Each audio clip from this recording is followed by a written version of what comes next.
Buenas. Bueno, hoy vamos a hablar de artritis por cristales, sobre todo gota y enfermedad por pirofosfato de calcio. Em,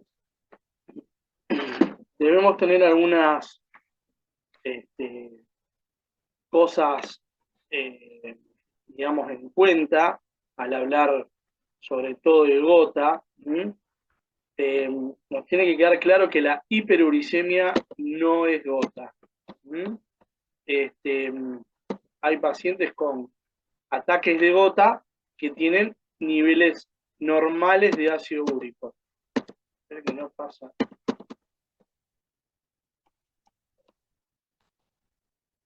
¿Mm?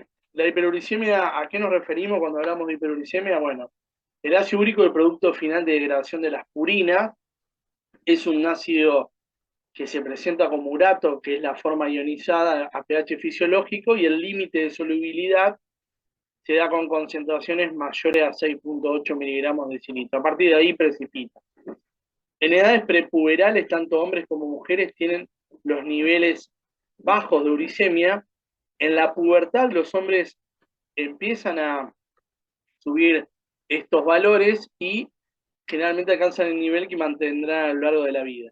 En las mujeres hay una subida de los niveles en forma moderada en la edad fértil, y en la menopausia estos valores vuelven a incrementarse y llegan a valores similares a la de los hombres. Digamos, el mecanismo fisiopatológico de la hiperuricemia lo podemos dividir en dos. Una sobreproducción de ácido úrico, que posiblemente sea lo más común, relacionado con alteraciones nutricionales, exceso de purina, alcohol, consumo de fructosa. Puede haber trastornos hematológicos, algunas drogas, sobre todo drogas citotóxicas, y patologías como la psoriasis, la obesidad o la hipertrigliceridemia. La, la otra causa es la disminución de la excreción renal de ácido úrico, que está dada sobre todo por medicación. Hoy por hoy, las causas, una de las causas más comunes es el uso de diuréticos. Eh, las dosis bajas de aspirina provocan una disminución de la excreción renal, pero las dosis altas aumentan la excreción. ¿eh? También puede haber causas renales, metabólicas, y algunas misceláneas. Esto, digamos, tiene que ver, generalmente la pregunta es, ¿qué puedo comer? Bueno, ¿cuál es el contenido de purina de alimentos y bebidas? O sea, alto sobre todo vísceras, este, carne vacuna, bebidas alcohólicas, en forma moderada el pollo, el cerdo, y bajos café, frutas. Esto es importante por lo menos conocerlo. Bueno, la gota es la artritis inflamatoria más común. En los últimos 30 años se ha visto un incremento del 100% en la prevalencia de la misma, y en el año 2017 se consideraba que 41,2 millones de personas a nivel mundial tenían gota, que es prácticamente el doble, más del doble que la cantidad de pacientes con artritis reumatoidea. La gota no es solamente una enfermedad articular. Nosotros tenemos que saber que está relacionada con patología renal y cardiovascular, y se asocia a un riesgo de mortalidad por todas las causas un 17% superior al de las personas sin gota, siendo las enfermedades cardiovasculares la causa de muerte más frecuente. La enfermedad renal se asocia a un riesgo casi de 2 veces mayor de mortalidad por causa específica en pacientes con gota, comparado con aquellos que no tienen esta patología. Sin embargo, no todos los pacientes que tienen, como dijimos al principio, hiperuricemia no es sinónimo de gota, y el riesgo de desarrollar gota tiene que ver con los valores. O sea, fíjense, hay un 0,1% para niveles por debajo de 7 miligramos de cilitro, 0,5 para 7 a casi 9, y mayores de 9 aumenta un 5% el riesgo de tener gota. La gota es una patología que progresa clínicamente en mucho tiempo. Tenemos una hiperuricemia sintomática, lo cual no quiere decir que el paciente va a desarrollar gota. La gota aguda, los periodos intercríticos, es decir, cuando no hay episodios artríticos, y la gota crónica ya cuando hay daño articular. A ver, el diagnóstico de gota se hace viendo los cristales en el líquido sinovial. Ese es el diagnóstico de certeza. En el año 2015, tanto el Colegio Americano de Reumatología como la Liga Europea de Reumatología publicaron unos criterios de clasificación. Sobre todo, esto tiene que ver con esos pacientes que llegan al consultorio y ya, como sabemos, la gota tiene periodos intercríticos, el paciente refiere a haber tenido algo, pero nosotros no lo vemos. El paciente debe tener un score mayor a 8. Hay tanto manifestaciones clínicas como manifestaciones de laboratorio e imagenológicas. ¿Cuáles son las recomendaciones del EULAR? Bueno, digamos, cuando sospechar gota, ataques agudos de dolor severo, que con tumefacción e inflamación en un máximo de 6 a 12 horas, y cuando hay eritema, es altamente sugestivo de inflamación por por cristales, pero no específico de gota. Por ejemplo, siempre hay que descartar la patología infecciosa. En presentaciones clínicas típicas de gota, por ejemplo, la podagra, el diagnóstico clínico es razonable, pero nuevamente deberíamos tener cristales. La presencia de cristales, el líquido sinovial o tofo, nos permite el diagnóstico definitivo. En caso de que al paciente se le infiltre o se le haga una artrocentesis, es de buena práctica ese líquido, por más que el paciente se encuentre asintomático, mandarlo a analizar y ver si hay cristal. Gota y artritis séptica pueden coexistir, por lo que si sacamos líquido también hay que mandarlo a cultivo, y hay que estudiar los factores de riesgo para hiperuricemia crónica, sobre todo en pacientes con insuficiencia renal, sobrepeso, algunas medicaciones como diuréticos, consumo excesivo de alcohol. Como dijimos, podemos ver los cristales incluso en articulaciones que están en el periodo intercrítico. Como dijimos al principio, la uricemia no descarta ni nos confirma la gota, ya que hay pacientes con ataques agudos de gota que tienen ácido úrico normal. La excreción renal, o sea, la uricosuria de 24 horas, es importante sobre todo en pacientes con antecedente familiar de gota en edades tempranas o pacientes jóvenes, antes de los 25 años, o que ya presenten cálculos renales. Las radiografías, los estudios imaginológicos en el periodo agudo no nos muestran nada, o sea que no son de utilidad. Y como dijimos recién, hay que evaluarse los factores de riesgo para gota y comorbilidades asociadas. Clínicamente, el 90% de los primeros ataques son monoarticulares. Las articulaciones que más frecuentemente se afectan son la primera metatarsofalángica, el tarso, tobillo, radilla, muñeca, metacarpofalángicas o interfalángicas proximales. En las mujeres posmenopáusicas puede suceder que las pacientes tengan ataques poliarticulares, sobre todo de miembro superior. Ahora vamos a ver algunas imágenes. ¿Cuál es el diagnóstico diferencial de la podagra? Bueno, otras artritis por cristales, pseudopodagra, artritis séptica, artrosis, espondilotopatía seronegativa, sobre todo gota. Pero bueno, debemos recordar que la podagra es el compromiso de la primera metatarsofalángica y la psoriasis en realidad afecta a la interfalángica proximal. El hallux valgus, bursitis de hallux, y fracturas por estrés. Esas son, digamos, los diagnósticos diferenciales. En el paciente estamos hablando de podagra.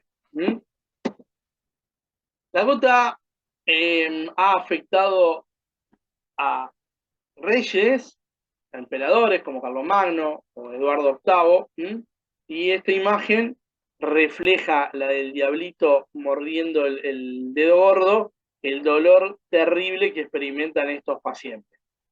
Acá tenemos una imagen de una podagra, como pueden ver la metatarsofalángica, y sin embargo, esto es una oligoartritis porque si miramos bien, el paciente tiene compromiso también del tobillo. En este caso, habíamos dicho que las mujeres en edad posmenopáusica pueden tener compromiso óligo o poliarticular, sobre todo en miembros inferiores. Como ven, esto es una señora grande, vemos nódulos de Everden y de Bouchard, o sea, hablando de artrosis, y tiene compromiso de interfalángica distales por gota. De compromiso cutáneo, bueno, los tofos, que son la manifestación, digamos, del depósito de ácido úrico, y es una de las manifestaciones más comunes extraarticulares, los podemos encontrar en codos, manos o pabellón auricular. Hay que buscarlos. Si nosotros no lo buscamos, nunca lo vamos a ver, y nos permite hacer por lo menos un diagnóstico presuntivo. En los ataques agudos, la piel puede simular una celulitis, a veces es difícil diferenciarlo. Fíjense, acá tenemos tofos en codo, en el pabellón auricular, y miren esta mano, perdón, este pie. Fíjense, si nosotros vemos la imagen de la izquierda, todo ese eritema, obviamente que nos hace sospechar de una celulitis, pero bueno, ha evolucionado eso y drenó, y fíjense cómo drena el ácido úrico, que se ve como si fuera dentífrico. Los tofos pueden estar en cualquier estructura de la columna, incluso a veces pueden ser causa del síndrome del túnel carpiano, y a nivel de columna pueden causar compresión radicular, medular o estenosis lumbar. Pueden simular lesiones tumorales o espondilodicitis. Fíjense acá, esto es el compromiso de la cervical, está destruida la vértebra cervical. Obviamente, esto se hizo, el diagnóstico de gota se hizo post biopsia, porque en realidad nosotros una lesión así tan destructiva, y lo primero que pensaríamos es que se trate de una metástasis o de un proceso infectológico. Los cristales, bueno, como dijimos, los cristales son el diagnóstico de certeza. ¿De dónde podemos tomar la muestra? Del líquido sinovial o incluso de los tofos. A veces drenan espontáneamente, nosotros podemos tomar junto con un portaobjeto, poner entre dos portaobjetos y con eso mirarlo. Lo podemos ver en fresco, lo ideal es ver con microscopio de luz polarizada, con compensador rojo. Bueno, eso no siempre hay, pero nosotros podemos hacer un diagnóstico de cristales de urato monosódico viéndolos en el microscopio común, digamos. Tienen forma de aguja, en caso de utilizar luz polarizada, tienen una birrefringencia intensa, y en el episodio agudo los cristales son intraleucocitarios, fueron fagocitados, pero en los periodos intercríticos son extracelulares. Acá tenemos a la izquierda cómo se vería en el microscopio común de luz óptica. Abajo vemos el microscopio de luz polarizada. Acá tenemos un cristal fagocitado adentro de un leucocito, con el microscopio de luz polarizada y con el microscopio óptico. Es decir, con un microscopio óptico común nosotros podemos hacer diagnósticos. Esto es, aparte de los cristales de urato, eso es un cristal de colesterol. Así se ve, digamos, eso drenó, es como un tofo, es un tofo, y lo que se vio fue esa acumulación de cristales. En este caso, es un paciente con un tofo en el cual, obviamente, con todas las medidas de antisepsia, se le hizo una pequeña toma de muestra. Fíjense cómo drenó, eso se vio digamos, en el microscopio, y estaba lleno de cristales. Con lo cual nosotros pudimos hacer el diagnóstico definitivo. Las imágenes, como dijimos al principio, en la gota aguda los estudios radiográficos no nos muestran ningún tipo de lesión. En la gota crónica, el compromiso es asimétrico, no hay osteopenia ni pinzamiento, a diferencia de lo que pasa, por ejemplo, en la artritis reumatoidea, y las erosiones son tanto intra y extraarticulares y presentan un margen escleroso. No suele haber pérdida de la alineación. Acá lo vemos perfecto, una lesión en sacabocado, con un margen escleroso, y se ve esta imagen como fantasma, que es el tofo, lo mismo que pasa acá.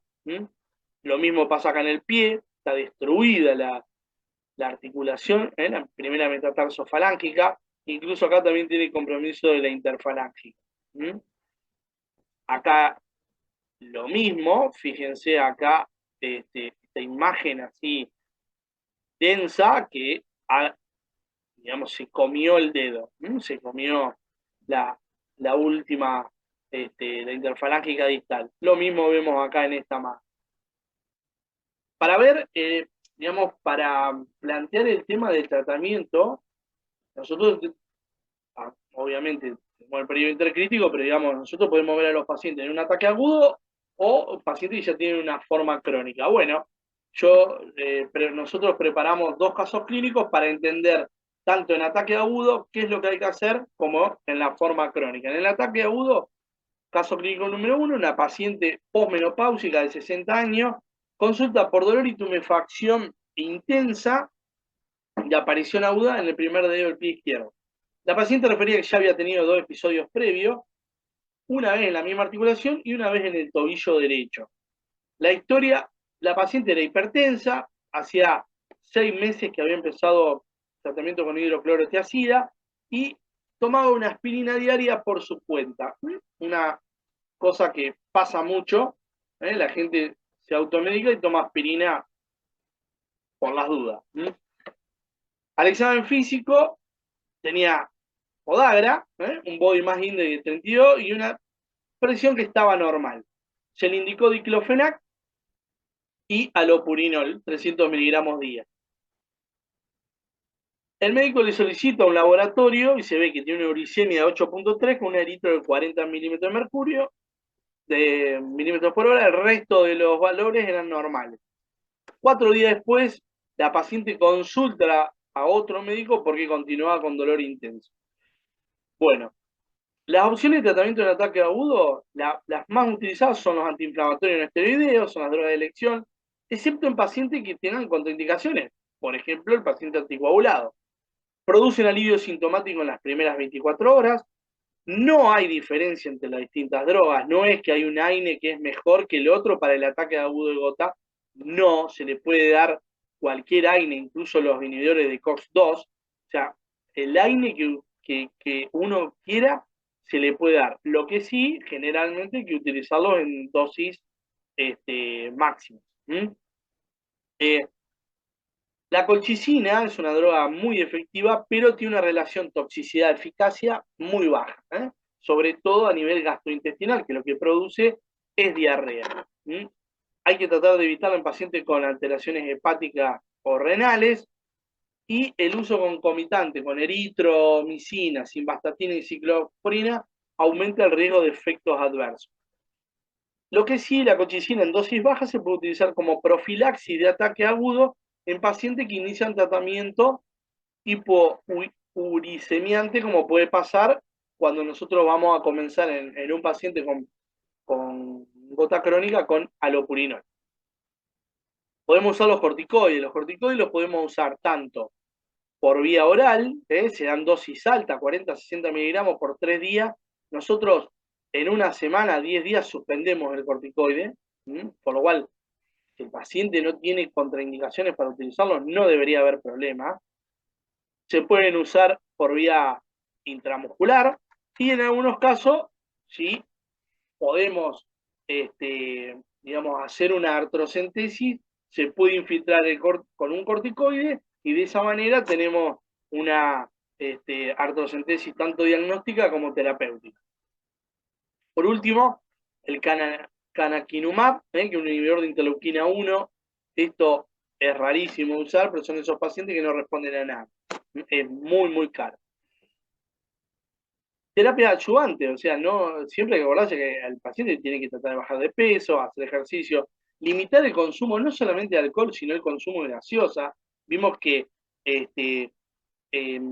incluso con las gaseosas light se ha relacionado a la gota, y cambios en la dieta. ¿Qué pasaba con esta paciente? ¿Por qué la paciente empeoró? ¿Por qué digo no mejoró? Porque el alopurinol no debe comenzar en el ataque agudo. A esta paciente lo que se hizo fue, se le sacó la tiazida, se le indicó los sartán como antihipertensivo y se le indicó superar la aspirina. Se le indicó tratamiento con diclofenac 75 cada 12. El allopurinol comenzó un mes después, pero la profilaxis para prevenir ataques, o sea, se superpuso el diclofenac con el allopurinol en 100 miligramos día, para evitar el riesgo de que la paciente tuviera un ataque nuevo. Eso generalmente se hace un mes. Hay algunos libros que hablan de 6 meses, pero es medio prolongado y sobre todo en pacientes grandes que tienen, como es que pueden tener algún efecto adverso a los AINE. Se puede usar, en caso de que el paciente no pueda recibir AINE, podemos usar colchicina o podemos usar dosis bajas de corticoides como profilaxis. El caso clínico 2 es un paciente de 54 años, larga historia de gota, nunca recibió tratamiento con medicación. Lo único que hacía era, en caso de crisis, tomaba colchicina y se inyectaba un corticoide intramuscular. Vive en el campo, la dieta básica es carne y chacinado, y el paciente tenía antecedentes de hipertensión arterial, trataba con enalapril y dislipemia, pero había abandonado el tratamiento 6 meses antes. En realidad este paciente lo deriva a traumatología porque tenía la rodilla destruida y había que ponerle una prótesis. Fíjense, los tofos, los tofos que tenía en la mano este hombre, acá, esto que se ve acá en la rodilla son tofos, están como arriba de la rótula, y obviamente el valgo, el genuvalgo que tenía. ¿Cuáles son las opciones de tratamiento en pacientes con, digamos, gota crónica? O sea, ¿cuál es la terapia crónica? Bueno, los uricosúricos, en la Argentina no hay más, pero hay que saber que existen, aumentan la excreción renal de ácido úrico, no están indicados en pacientes con tofo, pueden producirse cálculos renales, por eso el paciente tiene que estar muy bien hidratado. El prototipo es la dosis alta de aspirina. Nosotros vimos que la aspirina en dosis baja disminuye la excreción renal, pero en dosis muy alta la aumenta. Otras drogas que se pueden usar son, en realidad la aspirina en dosis alta no se usa como tratamiento. ¿Estamos? Pero lo importante es remarcar la acción dual. Las drogas que se utilizaban antes eran la sulfilpirazona y la benbromarona, pero fíjense, el fenofibrato y el losartán tienen una leve propiedad uricosúrica. Entonces, en algunos pacientes nosotros nos pueden dar una mano en el tratamiento crónico. La droga más usada es el allopurinol, por lejos, es un inhibidor de la santina oxidasa, es el mecanismo de acción. Pero bueno, el allopurinol no es un caramelo. ¿Estamos? 2% de los pacientes pueden tener un rash reversible, pero fíjense, 1 en 1000 de los pacientes pueden tener una dermatitis foliativa, incluso ser un síndrome de Stevens-Johnson, o sea, una complicación gravísima. Por lo tanto, el allopurinol se usa cuando el paciente tiene gota, no se usa porque tiene ácido úrico elevado, excepto, como van a ver cuando vean oncología o hemato, que se lo da en el síndrome de lisis tumoral. Pero si no, no le damos allopurinol a la gente por las dudas. ¿Está? Las dosis se comienza 100 miligramos día, cada 2 semanas se va aumentando la dosis, normalmente se usa hasta 300 miligramos. Lo que pasa es que si nosotros logramos el objetivo terapéutico con 100 o con 200 miligramos, ¿para qué le vamos a seguir subiendo? Y igualmente hay pacientes que con 300 miligramos no alcanzan y se puede llegar hasta 900 miligramos. Hay que ver el clearance, porque los pacientes con insuficiencia renal hay que tener cuidado. ¿Estamos? El feuxostat es otro inhibidor de la santina oxidasa. El mecanismo de acción es parecido al allopurinol. No tiene tantas reacciones de hipersensibilidad. Se utiliza con una sola dosis, que es 80 miligramos, y se puede dar en pacientes con falla renal.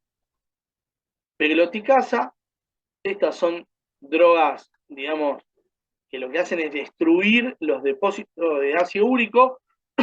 Es muy raro utilizar esto, pero bueno, se utiliza en pacientes que no responden a nada. En Argentina es raro también de conseguir. Entonces, ¿qué pasó con este paciente? Bueno, empezó con alopurinol, 100 miligramos día, más colchicina, 1 miligramo cada 12, como profilaxis de ataque agudo. Se le agregó fenofibrato al tratamiento y el paciente se le colocó una prótesis sin problema, con buena evolución, pero nosotros no lo volvimos a ver. Entonces, ¿a quién hay que tratar? ¿Hay que tratar a todo el mundo? No. ¿eh? No hay que empezar la terapia antes de las 2 semanas de un ataque agudo. ¿Estamos?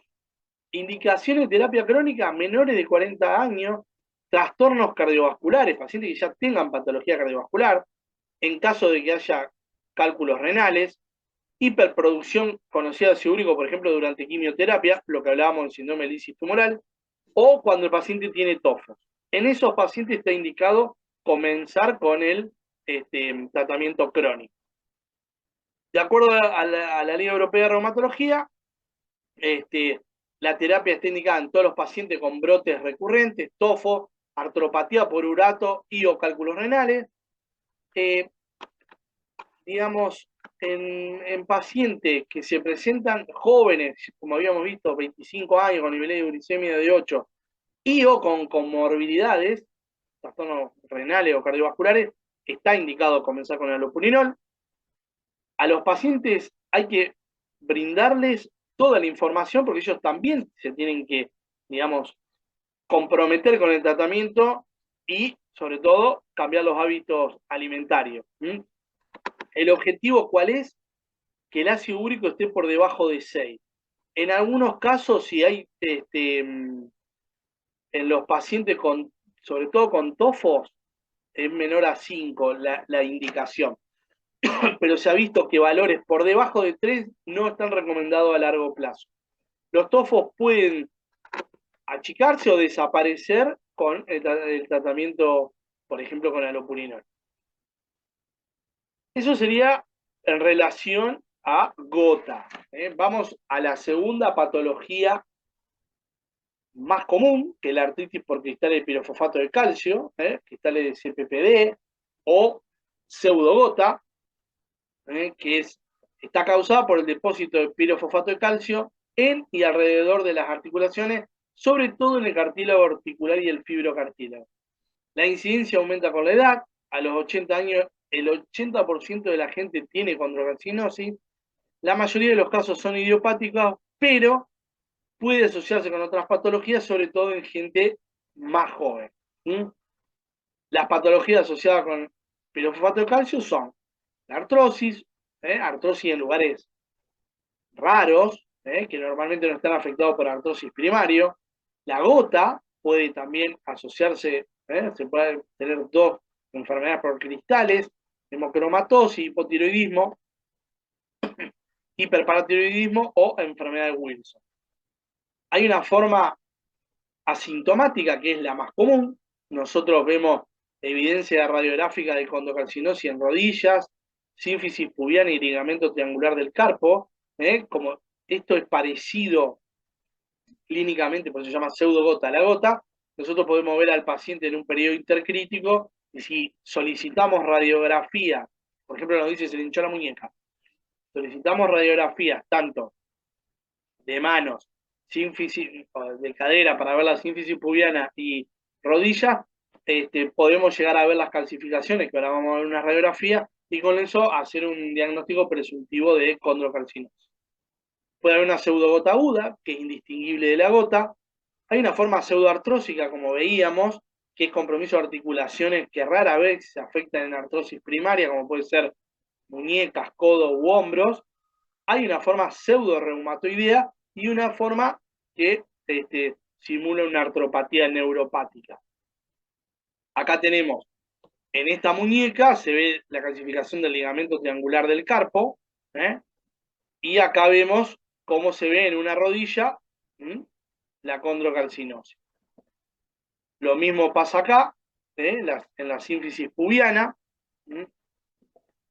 Entonces, el diagnóstico de certeza de todas las patologías cristálicas, ¿cuál es? Ver el cristal en el microscopio. Y el líquido sinovial, obviamente, es un líquido inflamatorio. La evidencia la podemos tener tanto con microscopio óptico común o con microscopio de luz polarizada.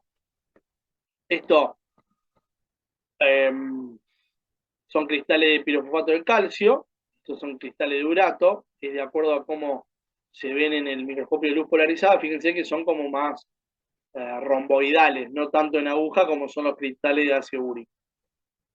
El tratamiento agudo en estos pacientes es similar al tratamiento agudo de la gota, corticoides, ya sea por boca, intraarticular o intramuscular, colchicina y antiinflamatorio no esteroideo.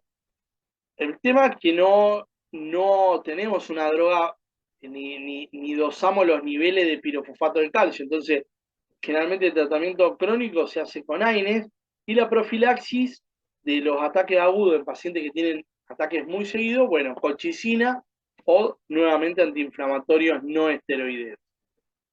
Muchas gracias por su atención y espero que les haya servido la clase.